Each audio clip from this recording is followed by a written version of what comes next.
quero convidar você a abrir a sua Bíblia em um texto muito conhecido nosso, que está no Salmo de número 126. Salmo de número 126. E eu quero me deter na primeira parte deste salmo. O Salmo de número 126 tem duas grandes partes, ele tem 6 versos, e ele é dividido exatamente no meio. Nós temos a primeira parte dos versos 1 a 3, que é a descrição de algo que Deus fez no passado pelo povo de Deus, e a segunda parte é do verso 4 a 6, que é o pedido do povo pela repetição constante daquilo que Deus fez na sua história. E eu quero me deter na primeira parte. Nós vamos ler, portanto, os versos 1 a 3. Eu quero lembrar a você que o primeiro verso do Salmo é, na verdade, este que está aí em itálico, ok? Na sua Bíblia. Algumas pessoas cometem um grande equívoco quando leem o título em negrito do Salmo, mas pula o título em itálico. O negrito não é parte da palavra de Deus, não é Bíblia. É um título que algumas pessoas, os estudiosos, colocaram aí para nos ajudar a entender o título, o assunto do texto. Às vezes esse título em negrito ajuda bastante, outras vezes ele atrapalha bastante, mas o título em itálico, não, ele é o primeiro versículo do texto hebraico. Então isso é palavra de Deus, esse título em hebraico. Então, vai minha sugestão aí, quando vocês forem botar na próxima vez o texto no Data Show, não se esqueçam do itálico, ok? Diz assim a palavra do nosso Deus, versos 1 a 3. Cântico de romagem. Quando o Senhor restaurou a sorte de Sião, ficamos como quem sonha. Então, a nossa boca se encheu de riso e a nossa língua de júbilo. Então entre as nações se dizia: grandes coisas o Senhor tem feito por eles. Com efeito, grandes coisas fez o Senhor por nós. Por isso estamos alegres. Vamos falar com Deus mais uma vez. Senhor, nós queremos ouvir a tua voz nessa noite. Na verdade, mais do que algo que nós desejamos, isso é algo que nós precisamos. Porque a tua palavra mesmo nos diz que nós não vivemos de pão, mas de toda palavra que procede da boca do Senhor. Por isso nós queremos encarecidamente pedir ao Senhor que tu queiras falar conosco nesta ocasião. Senhor, abençoa a nossa interação deste que fala com o teu povo que ouve nesta ocasião, porque todos somos o teu povo, estamos todos nas tuas mãos, e só poderemos ouvir a tua voz se o Senhor falar conosco, se o Senhor te revelares a nós, através da exposição da tua palavra. Esse é o pedido que nós fazemos, portanto, Senhor, e o fazemos encarecidamente, certos de que não há nada que nós precisamos mais do que ouvir a voz do Senhor. Fala conosco, Senhor. É a nossa oração, em nome de Jesus. Amém. Irmãos, eu tenho tido o privilégio de ensinar em vários lugares no Brasil, em várias igrejas, várias denominações. Deus tem me dado esta alegria. E se existe algo que eu ouço com frequência quando vou ensinar em alguns lugares, principalmente da parte de líderes eclesiásticos, é que nós vivemos dias difíceis no que diz respeito à igreja. Essa é uma afirmação que eu tenho ouvido de muitos cristãos falando a respeito da igreja do Senhor Jesus Cristo na atualidade. Eu fico tentando auscultar o que é que está na mente, no coração das pessoas quando elas levantam essas questões, e eu acredito que essa afirmação geralmente se baseia em duas percepções, basicamente. Primeiro, a percepção de que muitos cristãos contemporâneos parecem estar desanimados, meio cansados da vida eclesiástica, e parecem cumprir as suas obrigações no que diz respeito à vida com Deus, à vida na igreja, muito mais por costume, muito mais por tradição, do que pela consciência efetiva da importância, da singularidade da vida eclesiástica e da vida de comunhão com Deus. Isso é o que tem feito algumas pessoas, muitas vezes, dizerem: pastor, nós estamos vivendo tempos difíceis. Outras vezes, eu creio que a percepção que as pessoas têm não é tanto a do desânimo de muitos cristãos, mas a percepção do fato de que o discurso cristão, muitas vezes no mundo contemporâneo, aparece muito desconectado da concretude da existência. Ou seja, a percepção por parte dessas pessoas de que há muitas pessoas que parecem ter a palavra de Deus na mente. Há muitas pessoas que parecem ter a palavra de Deus nos lábios, conhecem a Escritura, conhecem os dogmas da fé, conhecem a teologia, falam os 5 solas da Reforma, descrevem os 5 pontos do Calvinismo. No entanto, embora esta palavra esteja na mente e nos lábios, nem sempre esta palavra parece estar no coração, porque não se encarna de maneira concreta na concretude da nossa existência. Eu acho que é basicamente isso que tem levado muitas pessoas a dizerem de forma meio decepcionada, triste até, que nós vivemos tempos difíceis no que diz respeito à vida eclesiástica. E eu acredito que as pessoas estão relativamente certas. Eu acho que de fato nós vivemos dias difíceis no que diz respeito à nossa comunhão com Deus, à nossa vida eclesiástica. Mas eu acho que a reação que essas pessoas frequentemente têm, uma reação meio de síndrome do apocalipse, como se nós estivéssemos vivendo um tempo sem precedentes na história do povo de Deus, não é uma atitude muito adequada para nós que conhecemos a revelação do Senhor. Porque se você conhece a Bíblia, se você já leu a história do povo de Deus no passado, alguma vez, você sabe que esta não é a primeira vez na história do povo de Deus que nós vivemos dias difíceis. O povo de Deus enfrentou muitas outras crises espirituais ao longo do tempo, no passado, e se existe uma boa notícia, se existe um evangelho na Escritura, no que diz respeito a essa questão das crises pelas quais o povo de Deus pode passar, é a verdade de que nenhuma dessas crises é capaz de destruir de maneira definitiva, de maneira cabal o povo de Deus, porque Deus tem o remédio para as crises que acometem a vida do seu povo, e este remédio é aquele que nós poderíamos chamar de o remédio da restauração. Deus possui o remédio para as crises do seu povo, o remédio da restauração. O Salmo de número 126 fala exatamente de uma ocasião na vida do povo de Deus no passado, em que Deus administrou este remédio na vida do seu povo.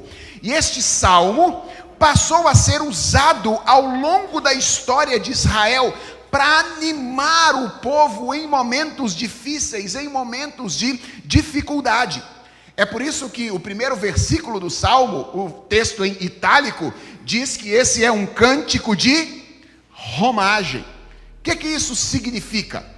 Talvez a gente pudesse traduzir mais literalmente romagem por romaria, mas como ficaria meio católico demais, aí preferiram traduzir aí por romagem para ser um pouco mais universal. Mas romagem é isso. Talvez a imagem mais presente, mais semelhante que a gente tenha na nossa cultura, sejam as romarias que os católicos geralmente fazem para alguns lugares chaves da sua fé no nosso país. Você sabe que o povo de Israel tinha uma cidade especial em Israel, que era a cidade de Jerusalém. E pelo menos 3 vezes ao ano era requerido que os judeus saíssem das suas cidades com o objetivo de sacrificar ao Senhor no templo em Jerusalém. Essas viagens não eram feitas no isolamento, as pessoas não viajavam sozinhas, mas elas viajavam geralmente em grupo. E se você já viajou com crente em grupo, você sabe que crente viaja em grupo fazendo o quê? Cantando. Não é assim que a gente viaja em grupo? Ônibus de acampamento. A gente entra no ônibus de acampamento, tem sempre alguém com um violãozinho, algum instrumento de percussão, e a gente vai cantando, porque o povo de Deus é o povo que canta. O povo de Deus é um povo alegre, que manifesta a sua alegria por meio de canção. Não era diferente com o povo de Israel. O povo ia viajando a pé em direção à cidade de Jerusalém, e o povo ia cantando esse grupo de cânticos que está aqui desde o Salmo de número 120 até o Salmo de número 134. Esses eram os cânticos das viagens que o povo cantava naquela ocasião. Obviamente, viajar naquela época não era tão tranquilo quanto viajar hoje. As pessoas não viajavam naquela época assentado na poltrona de um avião, com a aeromoça trazendo Coca-Cola ou uma bolachinha para você comer. As viagens eram difíceis, eram duras, e as viagens eram sujeitas a muita dificuldade, muitos riscos naquela ocasião. Havia os riscos naturais, o tempo, situação, clima desértico, muito calor durante o dia, muito frio durante a noite. Havia sempre a possibilidade de passar mal durante a viagem por causa do clima, e havia sempre o perigo das pessoas, dos homens maus, do encontro com homens maus, que de alguma forma poderiam assustar as pessoas durante a viagem naquela ocasião. Se você se lembra da imagem que Jesus pintou quando foi contar a parábola do bom samaritano, a imagem era de uma viagem. Jesus disse: um homem subiu de Jericó a Jerusalém, ao templo. A imagem que Jesus pinta ali é de uma viagem exatamente por causa deste perigo. E os cânticos que o povo de Israel cantava, dentre outras coisas, relembravam os feitos do Senhor na história do passado do povo, com um objetivo claro de encontrar coragem, manter o foco e o coração aquecido ao longo da caminhada rumo a Jerusalém. Irmãos, nós não somos hebreus, nós não peregrinamos 3 vezes ao ano em direção ao templo de Jerusalém, mas nós também somos viajantes. Se você conhece a tradição cristã, e se você gosta de cantar, você já cantou, por exemplo, sou forasteiro aqui, em terra estranha estou, celeste pátria, sim, é para onde vou. Se você gosta de cantar, você certamente já cantou: eu avisto uma terra feliz, onde irei para sempre morar, com Jesus neste lindo país, que ele foi para o céu preparar. Tudo isso mostra que a imagem da viagem é uma imagem que nós, na tradição cristã, usamos para referir-nos à nossa vida com Deus e à nossa caminhada pelo deserto da vida em direção à Canaã celestial. E como os nossos irmãos do passado, nós estamos sempre debaixo do risco de desânimo, debaixo do risco de ter o nosso coração desaquecido pelas lutas que enfrentamos ao longo do nosso dia a dia e ao longo da nossa caminhada. Por isso, de vez em quando é importante relembrar os feitos do Senhor na história do seu povo. Por isso é importante olhar para aquilo que Deus fez, para que nós encontremos coragem para continuar caminhando, para que nós mantenhamos o foco na nossa caminhada e viagem, para que nós mantenhamos o nosso coração aquecido, desejando aquilo que devemos desejar enquanto caminhamos com o Senhor. É o que eu espero que aconteça conosco enquanto nós estudamos o Salmo de número 126 nessa noite. Eu espero que você seja encorajado. Eu espero que os seus olhos e o seu foco seja de alguma forma redirecionado nessa ocasião. E eu espero que o seu coração seja reaquecido, para que você saia daqui nesta noite sabendo que vale a pena continuar caminhando com o Senhor. Apesar das crises que nos acometem frequentemente, apesar do fato de que às vezes ela parece tão geral que ela tomou todas as pessoas, vale a pena continuar caminhando com o Senhor, porque o Deus a quem servimos tem o remédio para as nossas crises. O Deus a quem servimos é um Deus restaurador. Essa é a primeira verdade aprendida no Salmo de número 126. Se você prestou atenção na leitura, volta os seus olhos para o verso 1, você vai perceber que o Salmo é uma lembrança. O salmista está aqui se lembrando de algo que Deus fez na vida do seu povo. Ele começa a poesia do Salmo de número 126 dizendo: quando o Senhor restaurou a sorte de Sião. Pergunta: o que o salmista tem em mente quando faz esta afirmação? Tudo indica que a ocasião lembrada pelo salmista aqui no Salmo de número 126 é a libertação do povo de Israel do cativeiro babilônico. Essa é a ocasião lembrada pelo salmista aqui. Se você conhece a Bíblia, sabe que, como um pai que ama os seus filhos, Deus costumava discipliná-los sempre que eles abandonavam os seus caminhos. E o último ato da disciplina de Deus havia sido absolutamente doloroso. A cidade de Jerusalém havia sido invadida pelo Império Caldeu, o reino da Babilônia. Muitas pessoas foram mortas de maneira cruel e violenta pela Babilônia naquela ocasião, e muitas das que permaneceram vivas foram levadas cativas para a terra da Babilônia, onde viveram por cerca de 70 anos como escravos de um povo absolutamente cruel. Existe um outro salmo na Bíblia que, ao invés de cantar a libertação, canta o cativeiro. Passa algumas páginas na sua Bíblia para frente e vá para o Salmo de número 137. O Salmo de número 137 descreve a condição em que o povo de Israel ficara quando fora levado para o cativeiro na Babilônia. E o Salmo diz assim: às margens dos rios da Babilônia, nós nos assentávamos e chorávamos, lembrando-nos de Sião. Nos salgueiros que lá havia, pendurávamos as nossas harpas, pois aqueles que nos levaram cativos nos pediam canções, e os nossos opressores que fôssemos alegres, dizendo: entoai-nos algum dos cânticos de Sião. Irmãos, considerem a situação descrita pelo Salmo de número 137.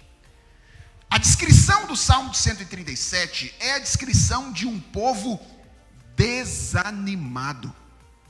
Às margens dos rios da Babilônia, diz o texto, nós nos assentávamos.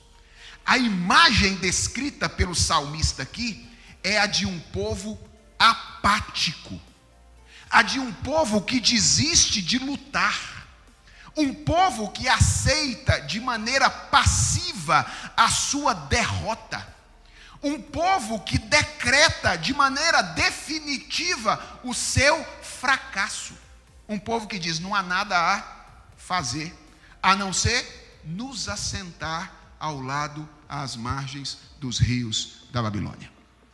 Mas não é apenas um povo desanimado, é um povo triste. Olha o que o texto diz: às margens dos rios da Babilônia, nós nos assentávamos e chorávamos. O povo se assentava para quê? Para lamentar. A imagem aqui é de um povo melancólico, porque alguém pode se assentar para uma coisa boa. Alguém pode se assentar, por exemplo, para planejar uma ação, para descansar de alguma coisa que já fez, mas não é o caso aqui. Aqui é um povo que está se assentando para lamentar a sua situação, para tornar concreta, para expressar a sua tristeza. Um povo desanimado, um povo triste, um povo nostálgico, saudosista. O texto diz: às margens dos rios da Babilônia, nós nos assentávamos e chorávamos, lembrando-nos de Sião. A imagem aqui é a imagem de um povo nostálgico, apegado ao passado. Um povo que não consegue enxergar oportunidades no presente, nem qualquer feixe de esperança no futuro. Um povo para quem o passado de bênçãos parece uma condição distante e inatingível. Um povo que diz assim, eu acho que você já viu isso alguma vez na sua vida: naquele tempo é que era bom. Já viu isso alguma vez? Naquele tempo é que era bom. Um povo nostálgico, um povo saudosista, desanimado, triste. E o mais impactante para mim, um povo silencioso. O que diz o verso 2? Nos salgueiros que lá havia, pendurávamos as nossas harpas. Eu disse que o povo de Deus é um povo que canta, é um povo que gosta de cantar. Mas na Babilônia, a imagem pintada pelo Salmo de número 137 é a imagem de um povo de lábios cerrados. Um povo para quem a vida não pode ser traduzida pela beleza de uma canção. É um povo sem cântico, é um povo sem poesia, é um povo sem música, é um povo sem arte, é um povo sem beleza, que enxerga o mundo na escala de cinza, sendo as cores mais escuras as tonalidades principais que formam a imagem dessa visão. O pano de fundo do Salmo de número 126 é esse. Quando o salmista diz: quando o Senhor restaurou a sorte de Sião. O que ele tem em mente é aquilo que Deus fez por este povo, libertando este povo do cativeiro da Babilônia, trazendo-o de volta à sua terra e restaurando o relacionamento de Deus com eles. O Senhor restaurou a sorte de Sião. Essa afirmação revela uma verdade sobre Deus que nenhum de nós deveria nos esquecer em nenhum momento da nossa vida. O Deus a quem servimos é um Deus restaurador. Quando o nosso Deus age, mudanças inimagináveis podem acontecer.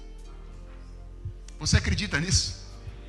Esse é o Deus em quem você de verdade crê, um Deus restaurador, que pode realizar mudanças inimagináveis quando Ele atua na vida do seu povo. Se não, deixa eu lembrar você algumas passagens bíblicas que revelam essa verdade acerca do nosso Deus. Você se lembra da visão que Deus deu a Jeremias na casa do oleiro, que está descrita lá em Jeremias capítulo 18, versos 3 a 5. Uma visão bonita a respeito desta característica de Deus. O texto diz assim: desci à casa do oleiro, diz o profeta, e eis que ele estava entregue à sua obra sobre as rodas. Deus quer dar uma lição para Jeremias, e ele quer fazer isso visualmente, pictoricamente. Então ele manda Jeremias ir à casa de um oleiro trabalhando com o barro sobre a roda. Jeremias diz que ele chega lá e ele vê um acontecimento. Como o vaso que o oleiro fazia de barro se lhe estragou na mão, tornou a fazer dele outro vaso segundo bem lhe pareceu. E ele disse que quando ele chegou lá, ele viu um oleiro trabalhando, e ele estava moldando o vaso, e o vaso estragou. E aquele oleiro, do mesmo barro que estava lá, começou a modelar um vaso diferente, um vaso novo. Então, diz Jeremias, veio a minha palavra do Senhor: não poderei eu fazer de vós como fez este oleiro, ó casa de Israel, diz o Senhor. Eis que como barro na mão do oleiro, assim sois vós na minha mão, ó casa de Israel. O que Deus quer ensinar a Jeremias nessa ocasião? Que nós, a nossa vida, a nossa relação com Ele está nas mãos dEle, e dEle depende única e exclusivamente. E se nós, por alguma razão, nos estragamos no meio do caminho, Deus pode, deste barro, desta relação, fazer um vaso novo, completamente diferente. Essa é uma visão forte, não é? Mas talvez a que tenha sido dada a Ezequiel é mais forte ainda. Você se lembra daquela que Deus deu a Ezequiel lá no capítulo de número 37? A partir do verso de número 1 até o verso de número 14. Preste atenção. O povo estava numa situação difícil, calamidade, vida espiritual esgotada. E Deus quer mostrar a Ezequiel o que ele pode fazer com o povo. Diz assim a palavra do Senhor: veio sobre mim a mão do Senhor, e Ele me levou pelo Espírito do Senhor e me deixou no meio de um vale que estava cheio de ossos, e me fez andar ao redor deles.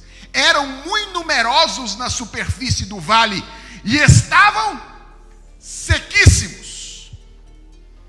Deus leva Ezequiel num cemitério, literalmente, e as covas já estão abertas, os ossos já estão por cima da terra, e não é osso de alguém que morreu ontem, não é osso de alguém que morreu anteontem, não é osso de alguém que morreu semana passada, não é osso de alguém que morreu no mês passado, é osso de quem já morreu há muito tempo, porque Ezequiel diz que os ossos estavam sequíssimos. Então me perguntou: filho do homem, acaso poderão reviver estes ossos? Respondi: Senhor Deus, tu sabes. Resposta sábia de um homem que não sabe o que responder. Quando você não souber o que dizer, faça como Ezequiel. Diga: Senhor, tu sabes. É isso que ele diz. Disse-me ele: profetiza a estes ossos e dize-lhes: ossos secos, ouvi a palavra do Senhor. Assim diz o Senhor Deus a esses ossos: eis que farei entrar o Espírito em vós e vivereis. Porei tendões sobre vós, farei crescer carne sobre vós estenderei pele, porei em vós o Espírito e vivereis, e sabereis que eu sou o Senhor. Então, diz Ezequiel, profetizei segundo me fora ordenado, e enquanto eu profetizava, houve um ruído, um barulho de ossos que batiam contra ossos e se ajuntavam, cada osso ao seu osso. Olhei, e eis que havia tendões sobre eles, e cresceram as carnes, e se estendeu a pele sobre eles, mas não havia neles o Espírito. Então ele me disse: profetiza ao Espírito, profetiza, ó filho do homem, e diz-lhe: assim diz o Senhor Deus, vem dos quatro ventos, ó Espírito, e assopra sobre estes mortos para que vivam. Profetizei como ele me ordenara, e o Espírito entrou neles e viveram, e se puseram em pé um exército sobremodo numeroso. Eu não sei o que você faria se a visão tivesse dado a você, mas eu provavelmente já tinha corrido há muito tempo depois que isso já estivesse acontecendo. Porque é isso mesmo, é uma visão fantástica. Um grupo de ossos sequíssimos se torna um exército numeroso e vivo. Então, diz o texto, me disse: filho do homem, esses ossos são toda a casa de Israel. Isso aí são vocês, ó. É isso que Deus está dizendo a Ezequiel. Esse é o estado de vocês. É assim que está a relação de vocês comigo. É assim que está a relação de vocês com o próximo. É assim que está a vivência espiritual de vocês. Esses ossos são toda a casa de Israel. Eis que dizem: os nossos ossos se secaram e pereceu a nossa esperança, estamos de todo exterminados. Portanto, profetiza e dize-lhes, agora não mais aos ossos, à casa de Israel: assim diz o Senhor Deus: eis que abrirei a vossa sepultura e vos farei sair dela, ó povo meu, e vos trarei à terra de Israel. Sabereis que eu sou o Senhor, quando eu abrir a vossa sepultura e vos fizer sair dela, ó povo meu. Porei em vós o meu espírito e vivereis, e vos estabelecerei na vossa própria terra. Então sabereis que eu, o Senhor, disse isto e o fiz, diz o Senhor. Esse é o Deus a quem servimos. Um Deus capaz de pegar um barro que se estraga nas suas mãos e fazer deste barro um vaso novo. Um Deus capaz de pegar um vale de ossos sequíssimos, onde não há vida, onde só há morte espiritual, e transformar este vale em um exército vivo e numeroso. Quando Deus age em favor do seu povo, mudanças inimagináveis podem acontecer. Talvez você esteja se perguntando: aconteceram no Salmo de número 126? Vamos voltar para lá e veja como é que o salmista descreve aquilo que acontece depois que a restauração é promovida pelo Senhor. Depois de fazer a afirmação inicial, quando o Senhor restaurou a sorte de Sião, o salmista começa a descrever as consequências desta ação de Deus na vida do seu povo. E a questão que se coloca aqui é: que tipo de mudança acontece quando a restauração do Senhor alcança o seu povo? E a primeira coisa que nós aprendemos aqui com este salmo, a partir do verso 1, da segunda parte do verso 1, é que quando Deus nos restaura, o saudosismo, a nostalgia, dá lugar à esperança. Lembra do povo do Salmo de número 137? Ele era um povo nostálgico, um povo que vivia de passado. Mas olha como o salmista do Salmo 126 descreve o povo: quando o Senhor restaurou a sorte de Sião, ficamos como quem sonha. Antes nós éramos um povo que vivia de lembrança, como se o passado de bênção fosse uma realidade inatingível, que jamais pudesse ser vivenciada outra vez, dizendo: ah, naquele tempo é que era bom, quando eu me converti é que era bom, nos primeiros anos da minha vida espiritual é que a minha comunhão com Deus era forte. Quando nós estávamos no exílio, diz o texto, é assim que nós vivíamos. Mas quando a restauração acontece, o povo de Deus começa a sonhar. A imaginação do povo é ativada outra vez. E o passado de bênçãos, antes visto como uma realidade distante e inatingível, passa a ser um estímulo para a confiança de que circunstâncias semelhantes ou melhores podem ser experimentadas agora e no futuro. Quando o Senhor restaurou a sorte de Sião, ficamos como quem sonha.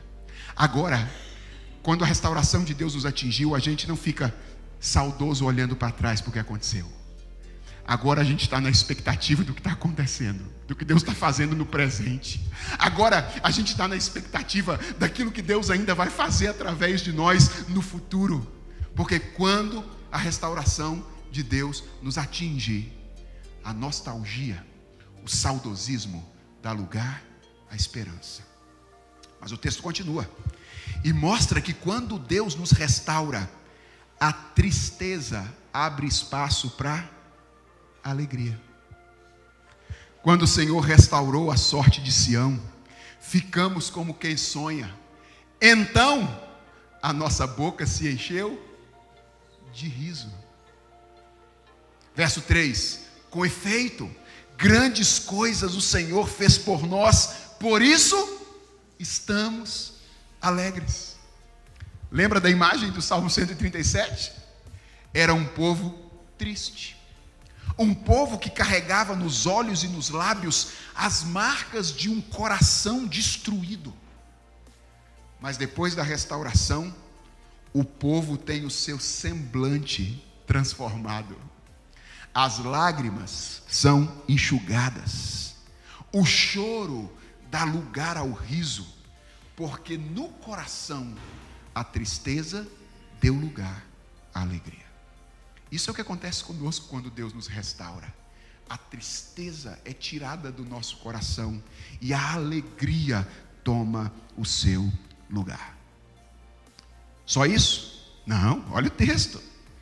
Quando a restauração de Deus acontece, a nostalgia dá lugar à esperança, a tristeza dá lugar à alegria, o silêncio dá lugar à adoração, o silêncio dá lugar ao louvor. Quando o Senhor restaurou a sorte de Sião, ficamos como quem sonha. Então a nossa boca se encheu de riso e a nossa língua de júbilo. Antes da restauração, no Salmo de número 137, as harpas estavam penduradas nos salgueiros. Os instrumentos musicais haviam sido abandonados, a vontade de fazer música havia sido deixada de lado, a contemplação da beleza não existia, os olhos só enxergavam coisas feias.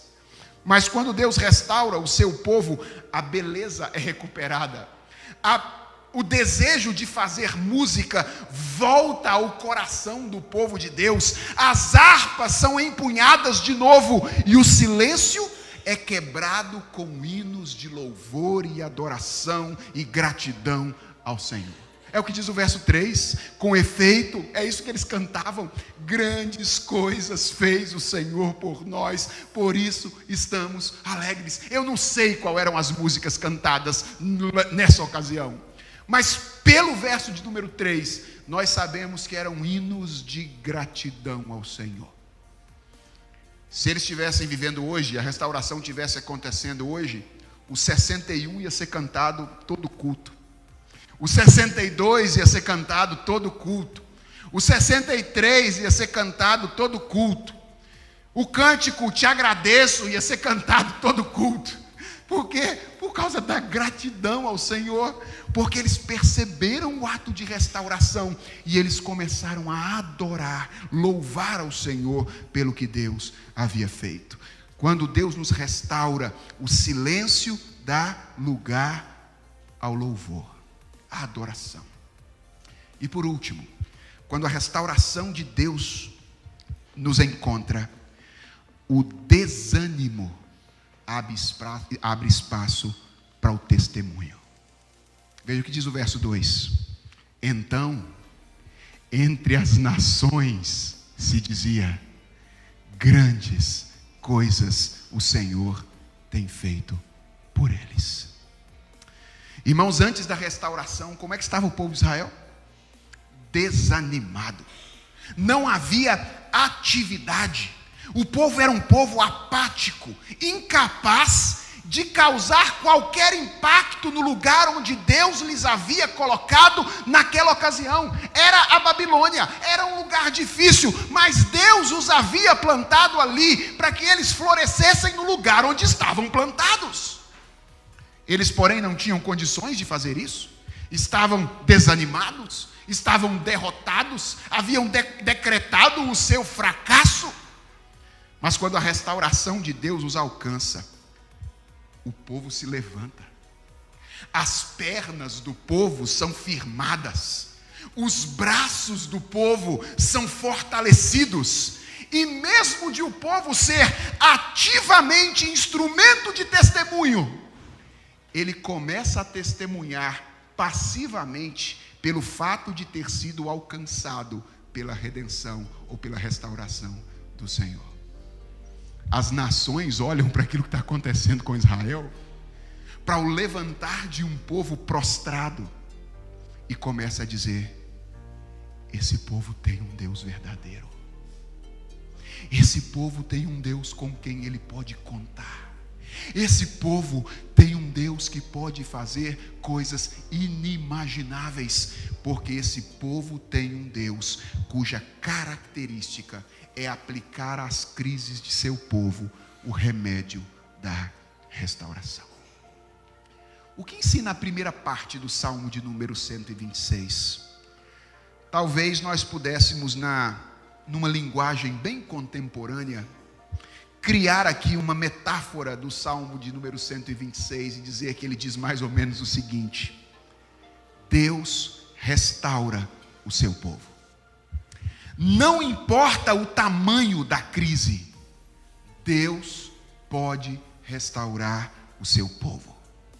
E quando Deus restaura o seu povo, o saudosismo dá lugar à esperança, a tristeza dá lugar ao sorriso, o silêncio dá lugar ao louvor, e o desânimo dá lugar ao testemunho.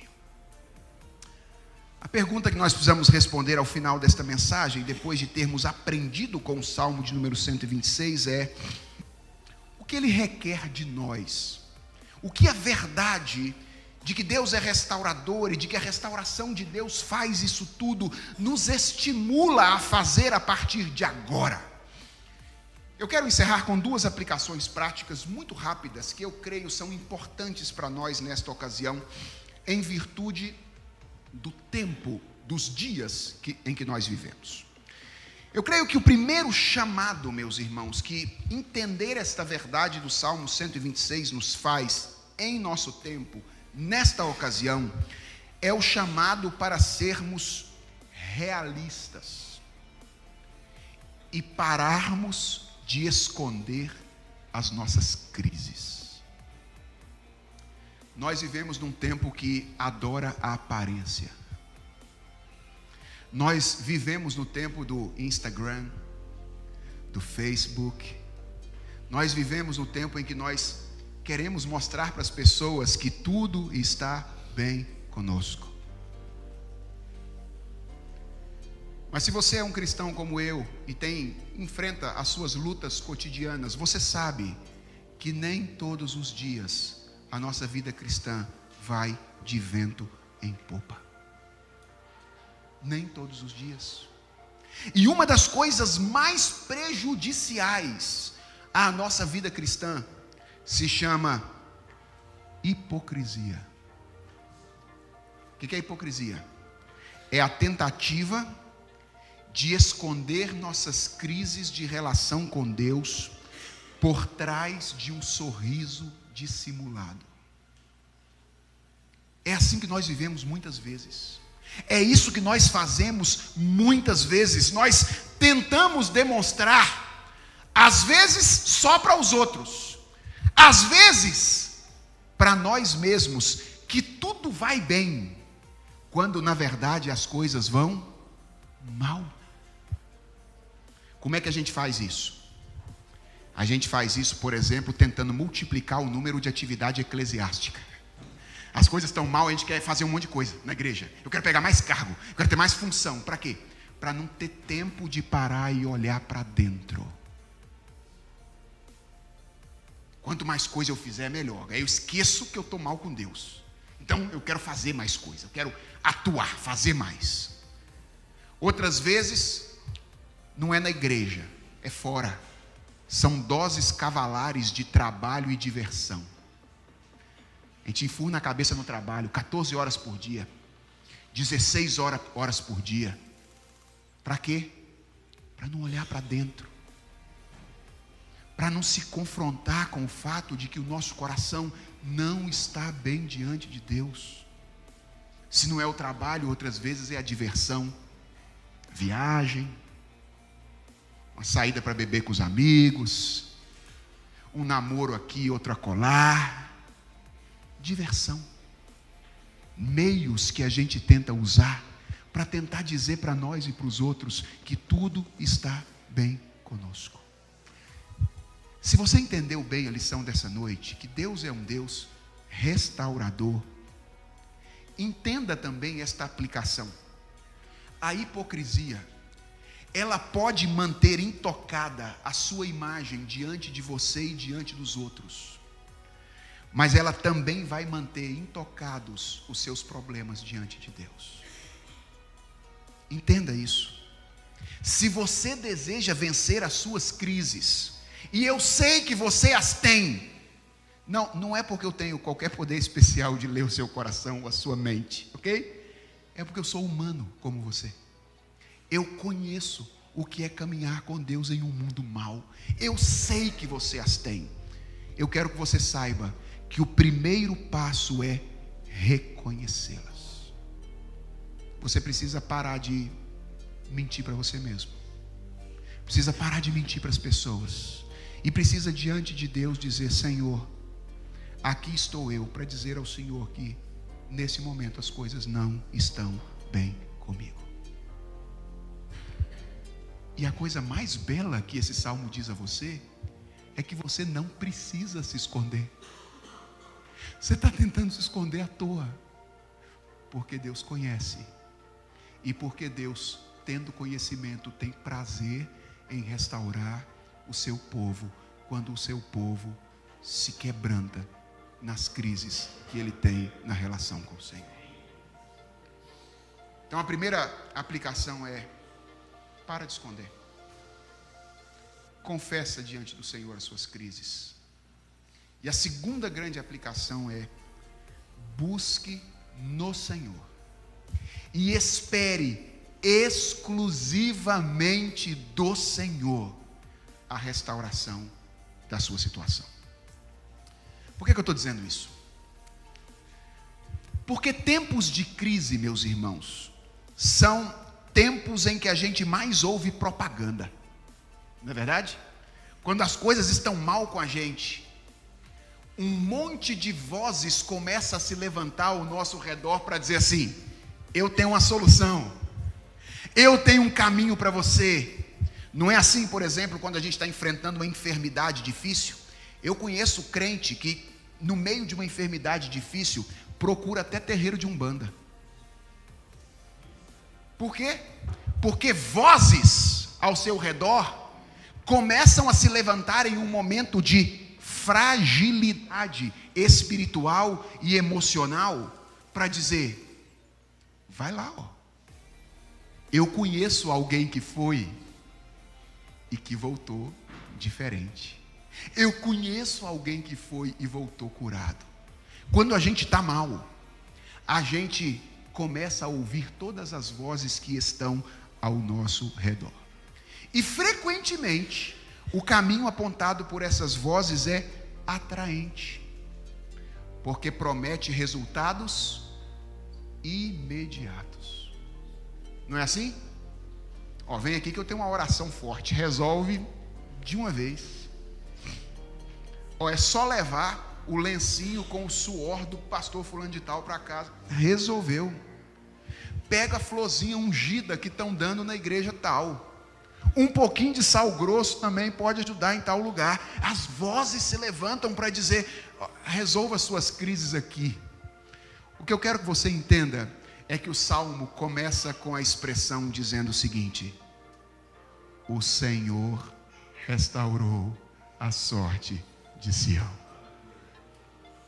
Restauração não é alguma coisa que homem faz.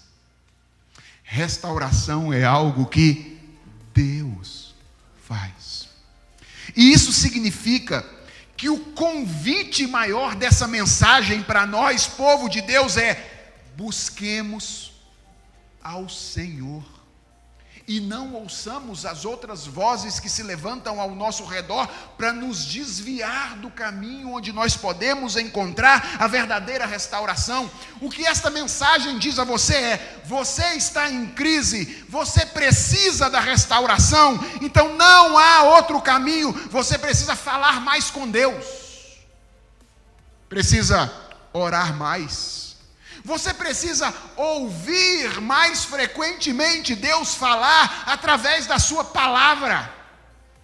Não é interessante que quando a gente está em crise, a gente começa a se afastar de ouvir a palavra de Deus? Não vou na igreja hoje não. Não vou na igreja hoje não estou bem. Interessante, né? A gente acha que Deus só fala conosco quando a gente está bem. Na verdade, o que rege essa nossa atitude é uma visão equivocada a respeito da salvação, porque no fundo do fundo, a gente acha que a gente precisa estar meio limpo para se aproximar de Deus. Então a gente pensa assim: essa semana eu não vou não, porque eu pequei demais essa semana, então eu vou melhorar na semana que vem, aí do outro domingo eu vou. Não é assim que a gente pensa? É assim que a gente pensa. No fundo, a gente ainda está apegado à religião do mérito, como se Deus dependesse da gente se limpar pela metade para Ele terminar de limpar a gente. Viu? É sujo mesmo que a gente se aproxima de Deus, e Ele limpa a gente do início ao fim. Então, quando você está em crise, esse é o momento que você mais tem que ir para a igreja. A gente às vezes pensa: vou tomar ceia dessa vez não, porque essa semana não foi legal. Virou costume isso na igreja, sabia? Gente que às vezes: essa semana eu vou tomar ceia, vou me abster, porque estou meio em pecado. Viu? Não tem essa possibilidade na Bíblia. Paulo diz: examine-se, pois, o homem a si mesmo, e tome do pão e beba do cálice. Esse é o momento em que você mais precisa do corpo e do sangue de Jesus Cristo. Então, fale mais com Deus, ouça mais o Senhor através da pregação da sua palavra. Lute insistentemente com Deus no seu coração. Não tenha medo. Lute com Deus no seu coração. Faça igual Jacó. Lute. Porque enquanto você estiver lutando, tem esperança para você. Porque Deus nunca perde uma batalha. Às vezes você sai com a coxa ferida, meio manco. Por isso que não é bom ficar lutando com Ele muito tempo. Mas mais cedo ou mais tarde Ele vai vencer você. Ele vai quebrar o seu coração. E Ele vai restaurar a comunhão com Ele que você já teve anteriormente. Então, dependamos do Senhor. Busquemos ao Senhor e esperemos ao Senhor crendo que isso que Ele fez no passado, no Salmo de número 126, é só um tipo daquilo que Ele vai fazer no futuro. Às vezes a gente fica olhando para a igreja assim, fica meio decepcionado, né? Ela parece meio feinha, não é verdade? Meio feia, e a gente fica meio sem saber se vale a pena mesmo esse negócio de continuar servindo a Deus no contexto de uma igreja meio feinha, como ela é hoje. Deixa eu dizer uma coisa para você: a igreja é a noiva de Jesus, e o Pai que comprou a igreja ama o seu filho. Sabe por que você pode ter a certeza de que você vai ser salvo e de que você vai chegar lá bonito? Não é porque Deus ama você em primeiro lugar, é porque Deus ama o seu filho, e você é o presente que Ele está preparando para entregar para o seu filho. É isso que nos dá segurança de salvação. É isso que dá segurança de salvação. A verdade de que a obra de Deus, o Pai, é uma obra que Ele destina ao seu Filho. A história é sobre a relação entre um pai e um filho que se amam. E que nos inseriu nesta relação de amor como um presente, uma dádiva do pai ao seu filho. A igreja é feinha hoje mesmo, mas Deus, o Pai, não vai permitir que o filho dele case com a mulher feinha. O dia que chegar no dia do casamento, ela vai estar perfeita, pura, sem mácula, porque ela está no centro do amor do Deus Pai para com o Deus Filho. Ouça a promessa, ouça só a promessa e vá embora com a promessa no coração. Dar-vos-ei coração novo. Isso é Deus que está dizendo. E porei dentro de vós espírito novo. Tirarei de vós o coração de pedra e vos darei o coração de carne. Porei dentro de vós o meu espírito, e eu farei com que andeis nos meus estatutos, guardeis os meus juízos e os observeis. Habitareis na terra que eu dei a vossos pais, vós sereis o meu povo, e eu serei o vosso Deus. Deus é um Deus restaurador. Quando Ele age, maravilhas podem acontecer. Por isso nós não podemos e não devemos esconder as nossas crises. Devemos revelá-las diante do Senhor e buscar exclusivamente nele a nossa restauração. Que Ele nos ajude a fazer isso para a glória dele e para a nossa felicidade. Amém.